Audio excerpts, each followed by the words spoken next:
ஒரு முறை ஒரு நாய் ஒன்றது சிவபெருமானிடம் சென்று, மனிதர்களுக்கு மட்டும்தான் உங்களை உணர முடியுமா? எங்களைப் போல் ஜீவராசிகளுக்கு உங்களை சரணடைய வாய்ப்பு கிடைக்காதா என்று கேட்டது. அதற்கு சிவபெருமான் அந்த நாயிடம், நீ யாகம் நடக்கும் இடத்திற்கு சென்று அங்கு சிவ வேதங்களை கேள் என்றார். நாயும் சிவனிடம் இருந்து விடைபெற்று தக்ஷன் உலக ஜீவராசிக்காக நடத்தும் யாகத்திற்கு சென்றது. தன் யாகத்தில் நாயை பார்த்த தக்ஷன் மிகவும் கோபப்பட்டு யாகத்திலிருந்து நாயை வெளியேற்றினார். யாகத்தில் நாய் அவமானப்படுத்தப்பட்டதால் சிவன் கோபம் அடைந்தார். அப்பொழுது சிவன் தக்ஷன் முன் தோன்றி, நீ செய்யும் யாகத்தால் எந்த ஒரு பயனும் இல்லை என்று கூறினார். ஒரு நாயால் அவமானப்பட்டதை தாங்க முடியாத தக்ஷன் சிவனுடன் போர் செய்தார். இதன் பிறகுதான் நாய் காலபைரவனின் வாகனமாக ஆனது. இது சிவன் ஜீவராசிகளுக்கு எவ்வளவு கௌரவம் அளித்தார் என்பதை காட்டுகிறது.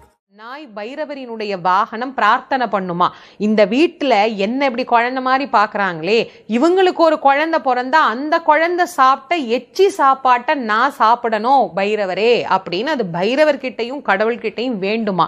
அப்படி ஒரு நல்ல குணம் அந்த நாய்